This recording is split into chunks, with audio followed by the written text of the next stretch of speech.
Hello everyone, my name is Erica Pamintuan. Today I'll be presenting you our DRRR campaign concerning about earthquakes.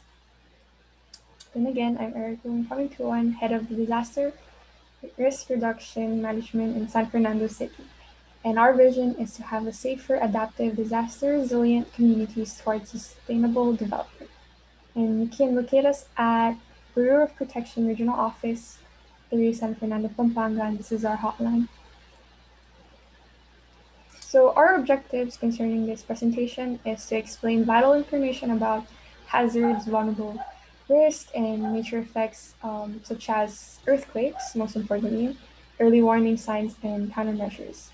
And we also like to inform you guys about safety procedures when it comes to emergency, as well as to raise public awareness in terms of disaster risk and reduction, and letting you guys know what hotline to use. So what exactly is an earthquake? According to Britannica, earthquakes are any sudden shaking of the ground caused by the passage of seismic waves through Earth's rocks. These are caused when there's a abnormality underground rocks that breaks along a fault, and when there's a sudden release of energy underground, or when two plates are rubbing against each other, two blocks, such as here in this photo. Then we have the active fault lines being monitored in the Philippines. And we have 5. Basically, one of them is the Western Philippine Fault, the Eastern Philippine Fault, the South Mindanao Fault, the Central Philippine Fault, and the Marikina Valley Fault. Philippines is actually known to be prone to earthquakes and such because we are aligned in the Ring of Fire. So the most devastating earthquake that occurred in the Philippines was on August 17, 1976, which was known as the 1976 Moro Gulf earthquake. This took place near the islands of Mindanao and Sulu in the Philippines, and it was known as the earthquake that resulted in a massive destruction of properties and great loss of lives. Basically, the magnitude was 8.8, which was high. That's even led to spawning a tsunami that devastated more than the coastline bordering Moro Gulf in the North Silabas Sea.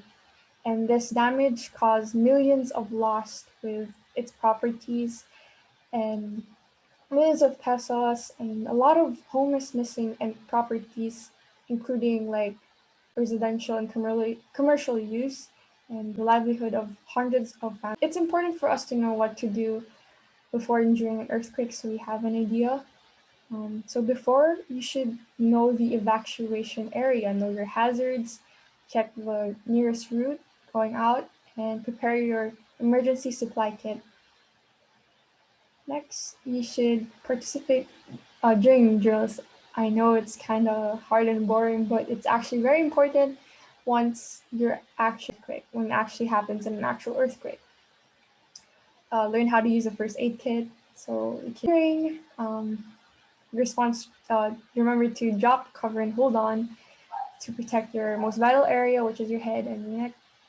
And remember to always stay calm and alert.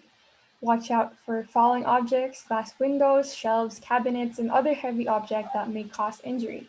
If you're outside, remember to move into an open area near shore. Make sure there's a possibility that there could be a tsunami, so make sure you evacuate immediately. And possibility of landslides, so stay away from steep slopes and do not move if you're in the moving vehicle. After you evacuate, as soon as it stops, and remember to expect aftershocks and always be updated. Then we have our checklist and what to put. First is a water, food, and radio, and flashlight, first aid kit, most importantly, extra batteries, whistle to signal for help, and a cell phone.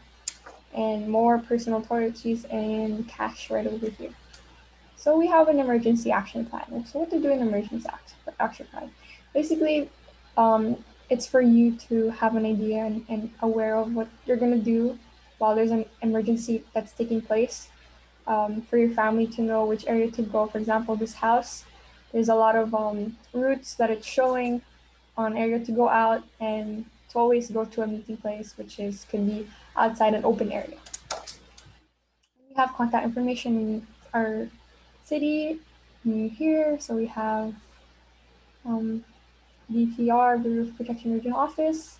That's the hotline. Then People Disaster Risk Reduction Network. We have, and also nearby hospitals, which is St. Carmel Medical Center and San Fernandino Hospital. So, in conclusion, you should always be aware of the unexpected because it can happen anytime and know the drill so you have an idea on how to respond to these complications. Be prepared so everyone who knows who be prepared can take immediate action during and after the emergency. And when you're ready, be ready so that as you're already equipped with skills that you might need and you might never know you can actually save a life. And we'd like to thank this reference sites for the information that was given and just everyone stay safe. Yes, right.